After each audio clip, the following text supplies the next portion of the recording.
¿Alguna vez hemos pensado en la importancia que tiene la calidad de vida? Porque muchas veces tenemos muchas cosas, posesiones, pero tal vez esas cosas nos privan de pasar tiempo con la familia.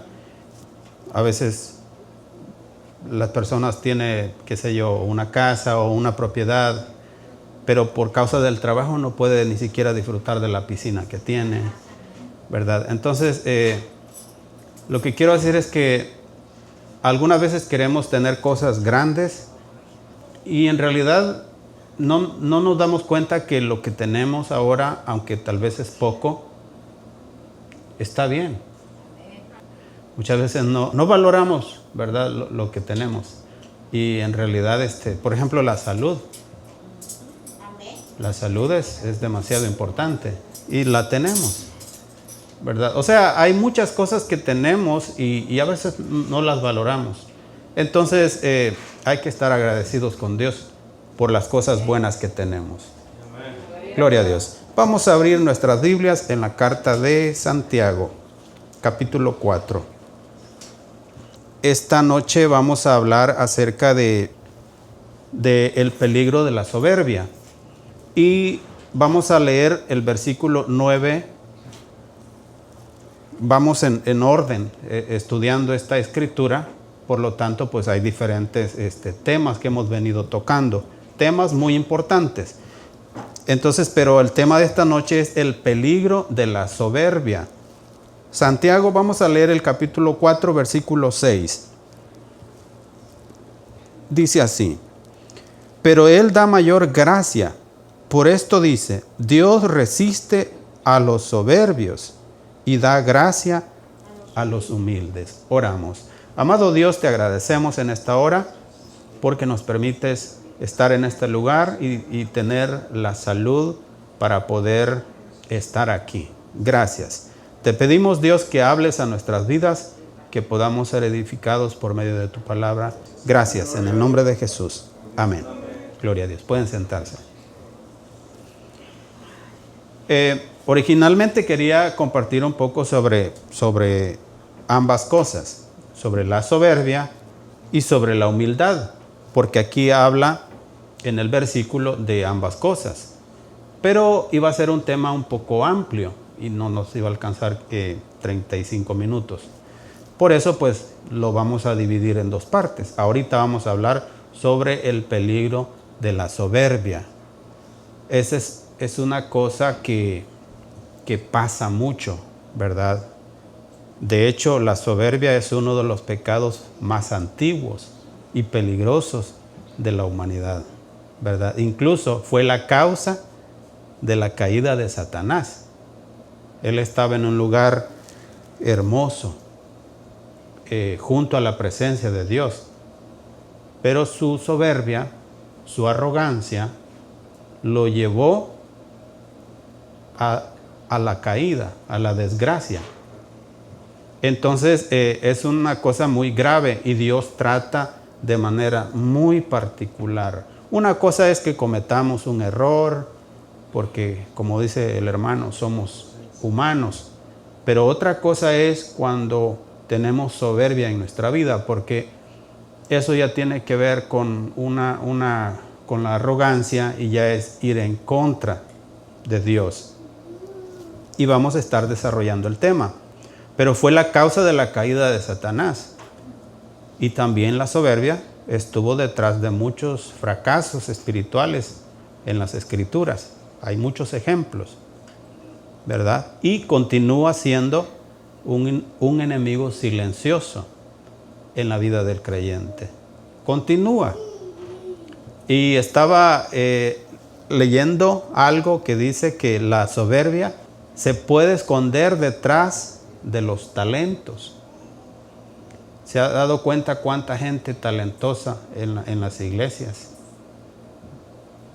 Gente, por ejemplo, en muchas iglesias se da. Yo vengo de vivir algunas experiencias en la iglesia. Algunos hermanos talentosos se bajan de cantar, se bajan de tocar y se van para otro lado. como que no necesitan de Dios. Y se creen talentosos.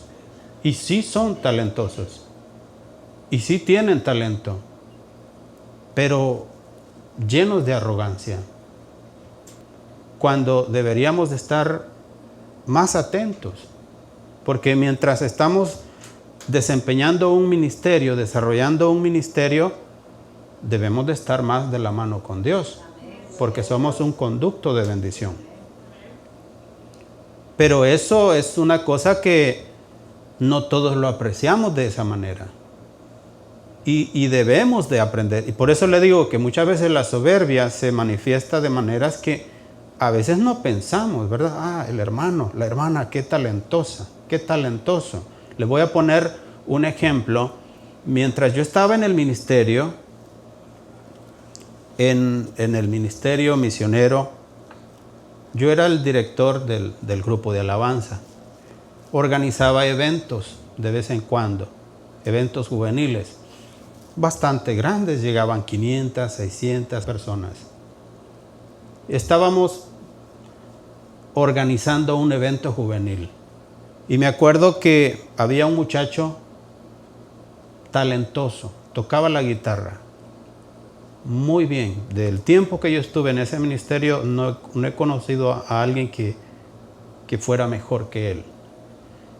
Entonces estábamos ensayando, preparándonos durante un mes, ensayando todos los días. Pero como él era talentoso, llegaba arrastrando los pies al ensayo, a la hora que él quería. Era pues indispensable el hermano talentoso. Entonces, le digo, estuvimos preparándonos. Contratamos un equipo de sonido bueno. Iba a llegar a tocar un grupo muy bueno.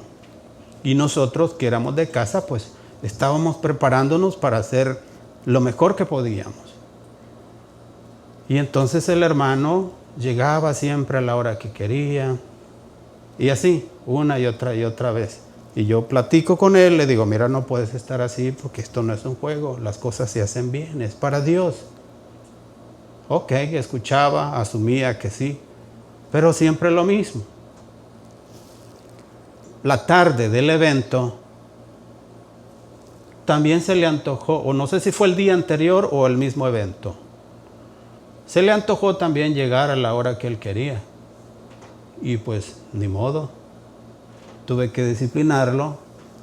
No tocó la noche del evento, del que nos veníamos preparando durante más de un mes. Le puse disciplina. En ese grupo, pues una parte de la disciplina era lavar los platos de la cena o durante el día. Éramos 30, 40 personas. Imagínense lavar los platos de 30, 40 personas, las ollas y todo eso. Bueno, le dije, no vas a poder tocar porque esto no es un juego y vas a lavar los platos. Fue y le reclamó al líder del ministerio. Viene el líder conmigo y me dice, ¿qué pasó ahí? Ya le expliqué yo, creo que me duele más a mí que a él, le dije, pero no puede estar así. Esto no es un juego. Bueno, el líder respaldó mi palabra y ahí murió todo, como decimos. Ahí improvisamos, tocamos unos coritos y aquello salió muy bonito, gracias a Dios. Pero ahí se ve la soberbia. ¿Por qué? Porque tengo talento y soy indispensable. Y la escritura que leía la hermana para la ofrenda dice, si es que te damos de lo que te pertenece. O sea, lo que yo tengo, lo que tengo para darte, es de Él. Y entonces ahora venimos nosotros y creemos que le estamos haciendo un favor a Dios. Eso no es así. Y allí se manifiesta la soberbia. Por eso le digo, es un pecado antiguo, pero también en la actualidad está disfrazado de muchas cualidades. ¿Se disfraza de qué? De talento. Se disfraza de qué? De experiencia. Yo tengo experiencia, entonces nadie me puede enseñar porque yo sé más que usted. Se disfraza. Se disfraza de conocimiento. Yo tengo conocimiento. No sabe, nadie sabe más que yo. O sea, yo sé. De eso se disfraza la soberbia. Y se da en la iglesia cristiana. Entonces, es una cosa que debemos de tener cuidado, porque se manifiesta y hay que aprender a identificarla. Amén. Y ya vamos a ver con respaldo bíblico de por qué la soberbia no lleva a ningún puerto seguro. Y lo peor de todo es que Dios, hay casos en los que actúa de manera drástica, así de golpe, como decimos, pero algunas veces nos lleva despacio, nos va cocinando a fuego lento.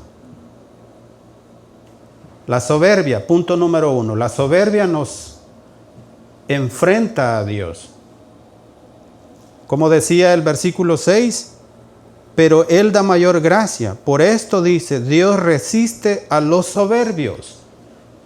O sea que esto de los resiste no es una cuestión que mira un error de manera indiferente, no, sino que toma nota, toma carta, como decimos, toma cartas en el asunto.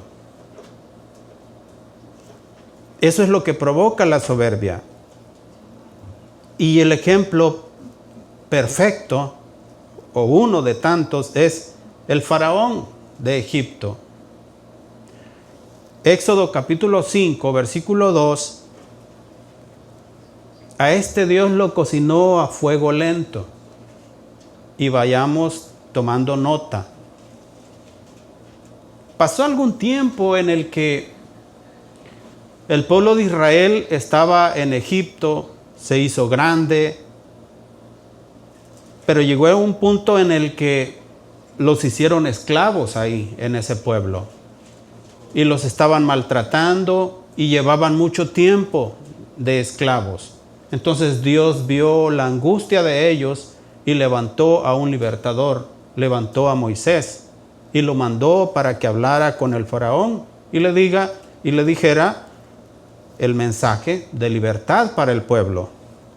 Éxodo capítulo 5, vamos a leer el versículo 1. Después Moisés y Aarón entraron a la presencia de Faraón y le dijeron, Jehová, el Dios de Israel, dice así, deja ir a mi pueblo a celebrarme fiesta en el desierto.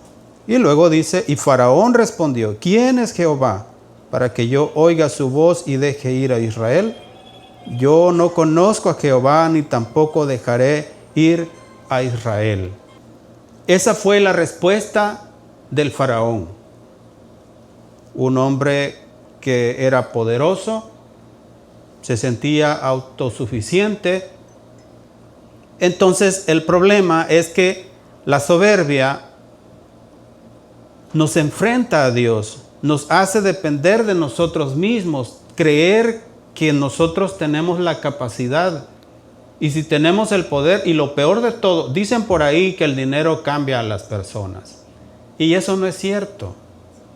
El dinero no cambia a las personas. Lo que pasa es que cuando somos pobres y no tenemos ni a dónde caer muerto, no podemos pecar de una manera lujosa.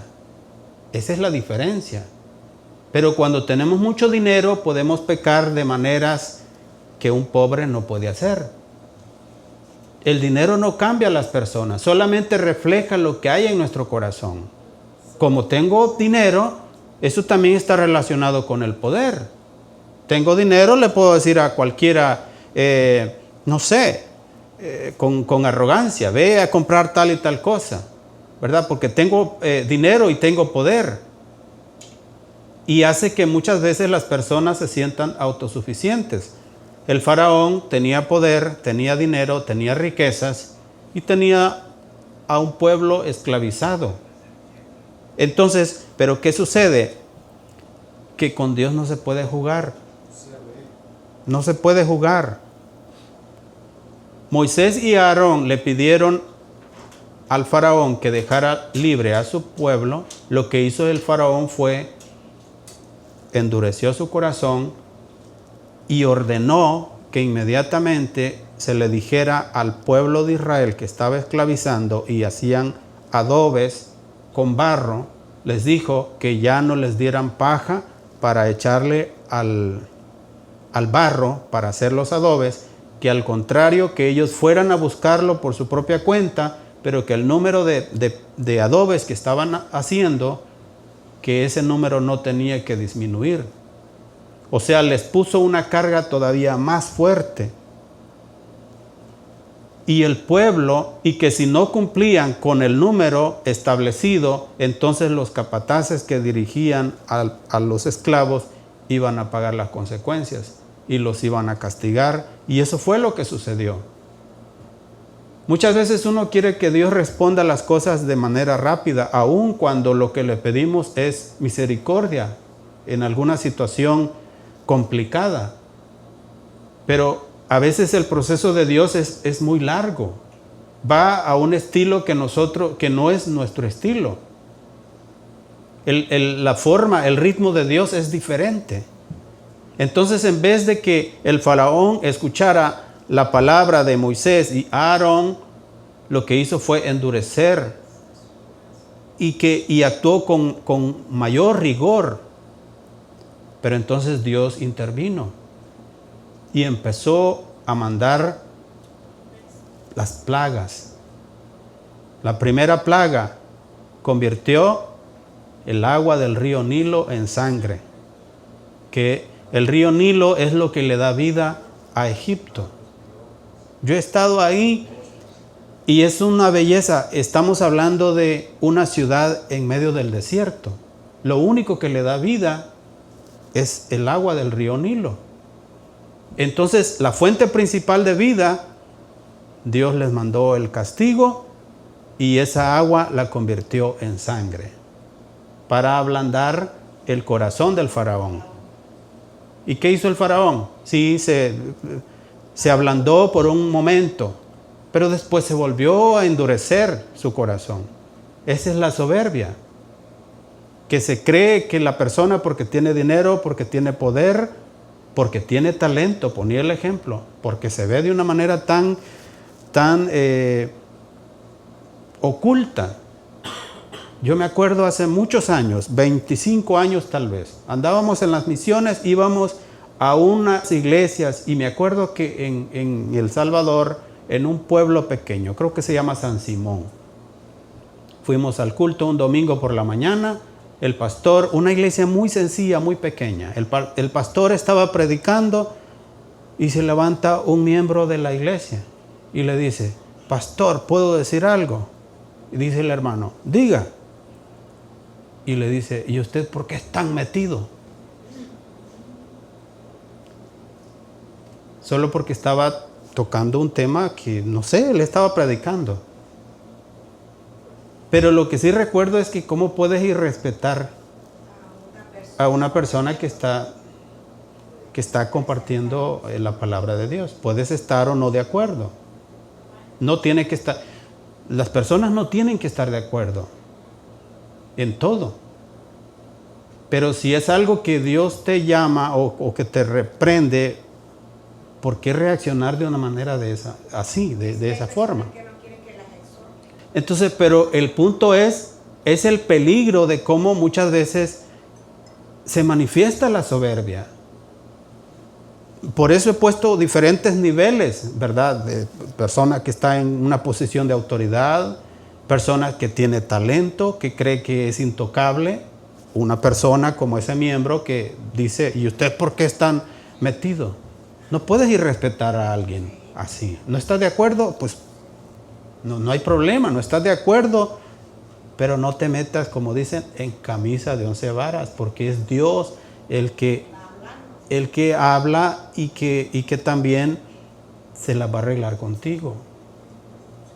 Se manifiesta la arrogancia. ¿Qué es lo que hizo Satanás? Estaba allá en la presencia de Dios, perfecto, pero su corazón se llenó de arrogancia. Y entonces dijo: pues, ¿y que no puedo yo ser igual que Dios? Y empezó a arrastrar a otros, a engañar a otros, y Dios lo desechó de su presencia. Y es lo que ahora es Satanás y los demonios. Les espera un castigo eterno. En cierta ocasión Jesús estaba por ahí y los demonios dicen: ¿qué haces atormentándonos, Jesús, antes de tiempo? ¿Por qué? Porque ellos saben que les espera un juicio. Estaban tranquilos, estaban en la presencia de Dios, pero su arrogancia fue: ¿por qué no quitamos a Dios del lugar? Entonces, la arrogancia, la soberbia es un problema y Dios eventualmente toma cartas en el asunto. Y como digo, en algunos casos lo hace de manera espontánea, pero hay otras situaciones donde nos va cocinando a fuego lento. Y cuando pasa eso es porque muchas veces la misericordia de Dios está esperando que reaccionemos. ¿Qué pasó después de la plaga de sangre? Vinieron las ranas, luego vinieron los piojos, luego vinieron las moscas y después una peste en el ganado. Después vinieron úlceras, después cayó granizo del cielo. Lo que quedó del granizo vinieron las langostas. Después vino una plaga de oscuridad y la 10ª plaga fue la muerte de los primogénitos. Eso fue lo que hizo ablandar el corazón del faraón, porque ya Dios le había destruido todo lo que tenía. Egipto incluso en la actualidad, es un país que tiene tanta cultura, tanta historia. Y todo eso llegó a ser un gran imperio, al cual Dios humilló. Trató al faraón, le quitó todo lo que tenía, incluso a su propio hijo, al primogénito, al heredero del reino. Imagínense si duele tanto que su hijo esté enfermo o que se muera. Y luego, aparte de eso, los seres humanos queremos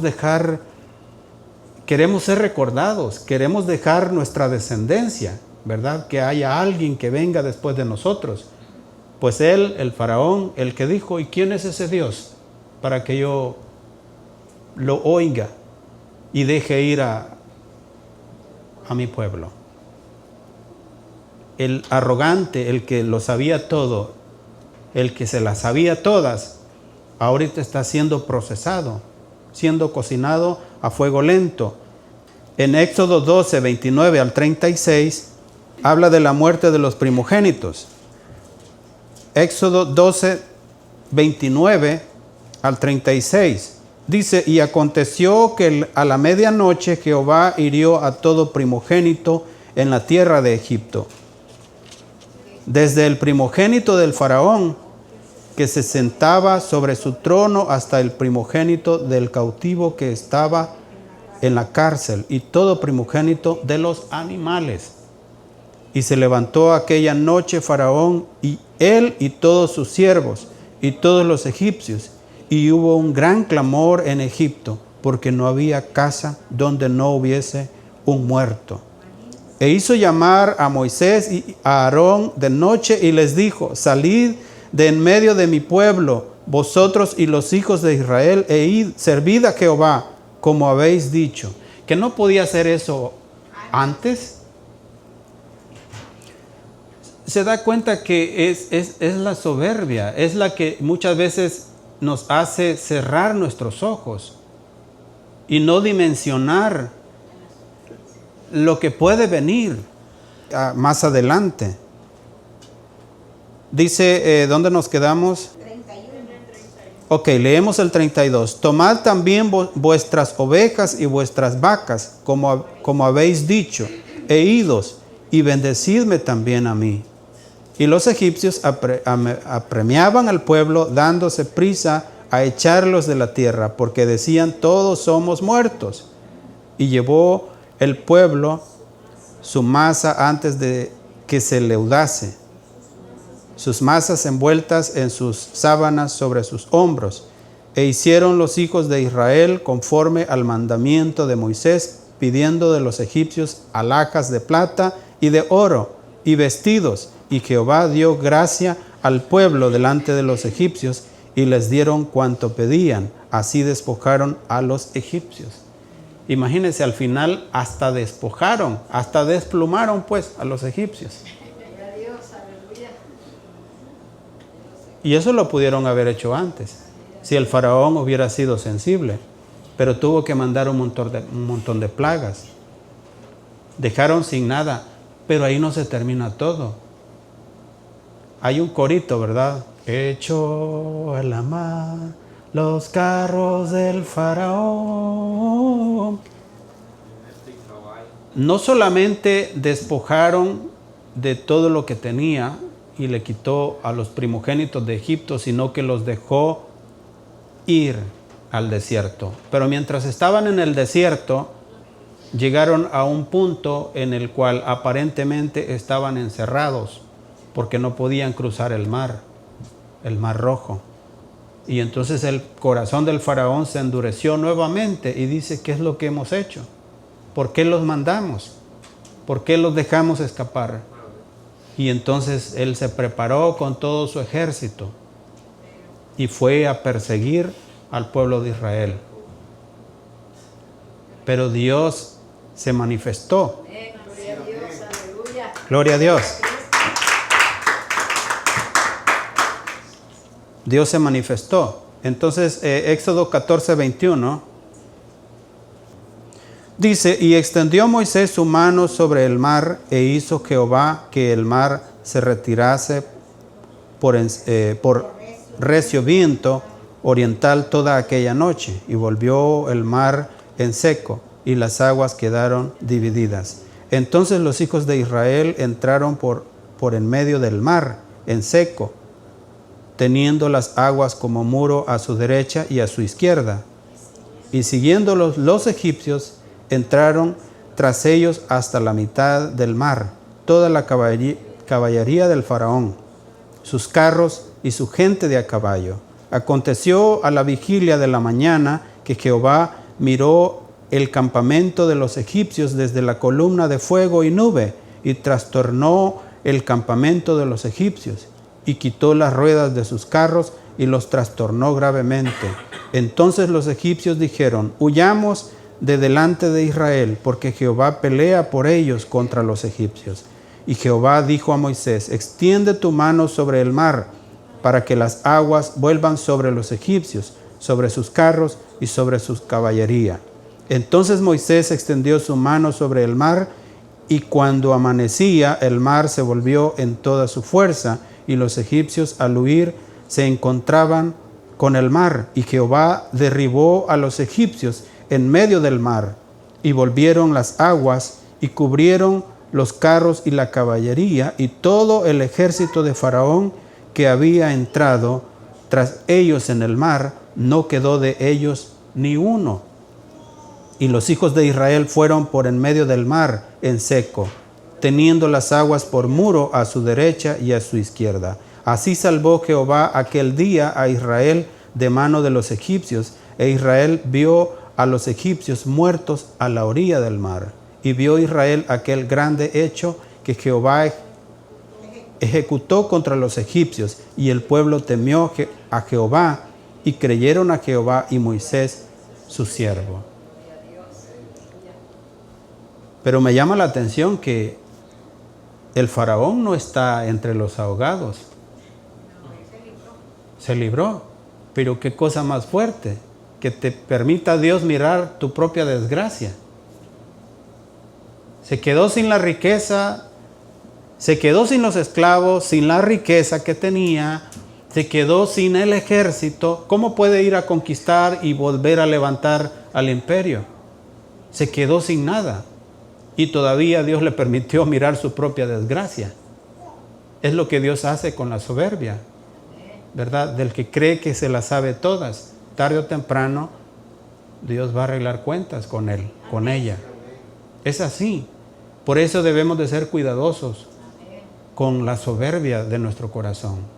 No creamos que porque las cosas, porque el juicio no nos ha caído ahorita, no creas que Dios no está tomando nota de eso. No, Dios toma en cuenta todo nuestro accionar. Entonces debemos de ser muy cuidadosos. Y hay tantos ejemplos, pero ya es muy tarde para seguir hablando, ¿verdad? Entonces nos vamos a quedar aquí. Pero, como digo, la soberbia nos enfrenta a Dios y nos aleja de Dios. Que dice, Dios resiste a los soberbios.